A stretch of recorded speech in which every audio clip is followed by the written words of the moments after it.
Partner. ஒரு ஆத்ம துணைக்கும், வாழ்க்கை துணைக்கும் உள்ள வேறுபாட தான் இன்னைக்கு நம்ம பார்க்க போறோம். ஒரு சோல்மேட்டுங்கிறவங்க ஒரு தனிநபர். அவங்க நமக்கு நம்ம தனியா வளர உதவி செய்வாங்க. நம்மளோட வாழ்க்கைய வளப்படுத்தவும், நம்மளோட வளர்ச்சிக்கு நம்மள ஊக்குவிக்கவும், நம்மள உயர்ந்த நிலைக்கு கொண்டு போகவும், நம்மள புஷ் பண்ணிட்டே இருக்கக்கூடிய ஒரு தனிநபரா தான் அவங்க இருப்பாங்க. ஒரு லைஃப் பார்ட்னர்ங்கிறவங்க அவங்களும் ஒரு தனிநபர் தான். அவங்க கூட நம்ம இந்த முழு வாழ்க்கையை செலவிட விரும்புற ஆளா இருப்பாங்க. லா ஆஃப் அட்ராக்ஷன் விதிப்படி ஒருத்தவங்களோட வாழ்க்கையில இவங்க 2 பேருமே இருப்பதும் மிகவும் முக்கியம் தான் அப்படிங்கிறாங்க. ஸோ ஒரு சோல்மேட்டுக்கும் லைஃப் பார்ட்னருக்கும் உள்ள டிஃப்ரென்ஸா சில பாயிண்ட்டுகள் சொல்றாங்க. அத நம்ம பார்க்கலாம். Number important lesson. ஒரு சோல்மேட்டா இருக்கவங்க ஒரு ஃப்ரெண்டா, லவ்வரா இல்ல நம்ம ஃபேமிலி மெம்பர்ஸா கூட இருக்கலாம். அதனால அவங்க கூட நமக்கு ஒரு ரொமான்டிக் கனெக்ஷன் தேவைங்கிற எண்ணத்த விட்டுறது இங்க முக்கியமா இருக்குதுன்னு சொல்றாங்க. சோல்மேட்டா இருக்கவங்க நம்மளோட வாழ்க்கையில இக்கட்டான சூழ்நிலையா இருக்கும்போது காப்பாற்றுவரா இருப்பாங்க. அதனால சில வாழ்க்கை பாடங்கள் நமக்கு கத்துக் கொடுத்தவுடன் அவங்க நம்மள விட்டுட்டு போயிடுவாங்க.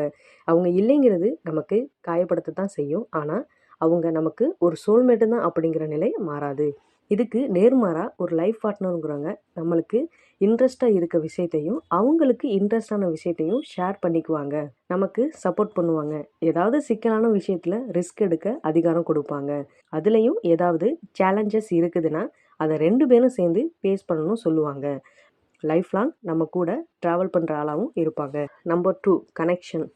ஒரு சோல்மேட்டோட நம்ம வச்சிருக்கிற கனெக்ஷனுங்கிறது நம்மளோட இதயத்தையும் நம்மளோட உணர்வுகளையும் உள்ளடக்கியதா இருக்கும்.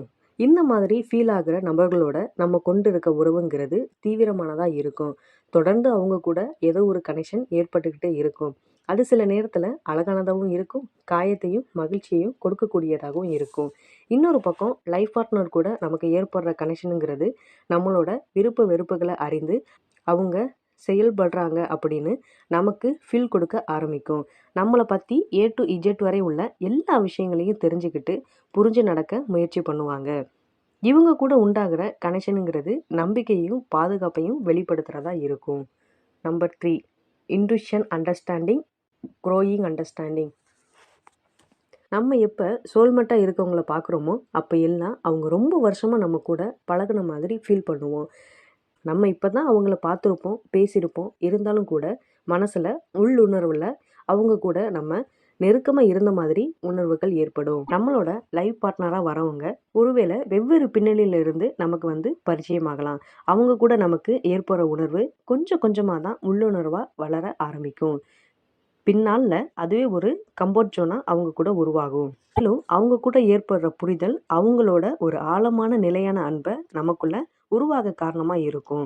அவங்க லைஃப் லாங் நம்ம கூட இருந்தா நம்ம வாழ்க்கை நல்லா இருக்கும் அப்படிங்கிற எண்ணம் பிறக்கும். Number 4 emotional versus logical stimulation. சோல்மேட்டா இருக்கவங்க கூட நம்ம உணர்ச்சி ரீதியாக ஒன்றிணைந்து இருக்கிறதுனால நம்மளோட தேவைகள், ஆசைகள், யோசனைகள் எல்லாம் அவங்களுக்கு நம்ம அடிக்கடி வார்த்தையால் சொல்ல வேண்டிய அவசியம் இருக்காது. அவங்களே அதை அறிந்து செயல்படுவாங்க. லைஃப் பார்ட்னராக இருக்கவங்க நம்ம கூட அவங்களோட வாழ்க்கையை பகிர்ந்து கொள்ள இருக்காங்க. அவங்களுக்குன்னு இருக்க எல்லாத்தையும் நம்ம கூட பகிர்ந்து பங்கு போட்டுக்குவாங்க. நம்ம அவங்க கூட உணர்ச்சி ரீதியான தொடர்பை மட்டும் உணராமல் அறிவு சார்ந்த விஷயங்களில் கூட தூண்டுதலை ஊக்குவிக்கும் இணைப்பாக இருப்பாங்க. நமக்காக எதையும் செய்ய தயாராக இருப்பாங்க. நம்ம அவங்க கூட இருக்கும்போது இந்த வாழ்க்கையே நமக்கு நிறைவானதாக இருக்கும். இதுதான் நிலையான உறவா வாழ்க்கை முழுக்க நமக்கானதாக இருக்கணும் உணர்வீங்க.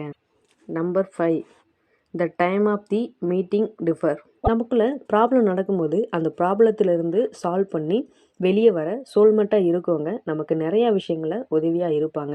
சில நேரத்தில் நம்ம வாழ்க்கைக்கு ஒரு வழிகாட்டியாகவும் இருப்பாங்க. அவங்கள சந்திக்கிற பல நேரங்களில் வாழ்க்கையின் அனுபவங்களை நமக்கு பரிசாக கிடைச்சிக்கிட்டே இருக்கும். லைஃப் பார்ட்னருடனான சந்திப்பு அமைதியான தருணத்தில் நமக்கு ஏற்படும். அப்போ நம்ம எல்லா விஷயங்களையும் கவனமாக நடவடிக்கைகளை மேற்கொள்ள கற்றுக்கிட்டு இருப்போம். அதனால அப்போது லைஃப் பார்ட்னர் கூட உருவாகிற சந்திப்பு மற்றும் திருமண பந்தம் எல்லாம் ஆரோக்கியமானதாகவும் சுவாரஸ்யம் மிகுந்ததாகவும் இருக்கும். இம்பார்ட்டண்டான டிஃப்ரெண்ட்டாக என்ன சொல்கிறாங்கன்னா, நம்ம வாழ்க்கை துணையை தேர்ந்தெடுக்கலாம், ஆனால் சோல்மேட்டை தேர்ந்தெடுக்க முடியாது அப்படிங்கிறாங்க.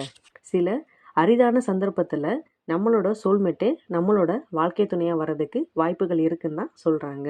இந்த மாதிரி சின்ன சின்ன விஷயங்களை ரெஃபரன்ஸாக வச்சு தான் சோல்மேட்டுக்கும் லைஃப் பார்ட்னருக்கும் உள்ள டிஃப்ரென்ஷியேட் பண்ணுறாங்க. இது முழுக்க உண்மையாக தான் இருக்கணும் அப்படிங்கிற எந்த அவசியமும் இல்லை.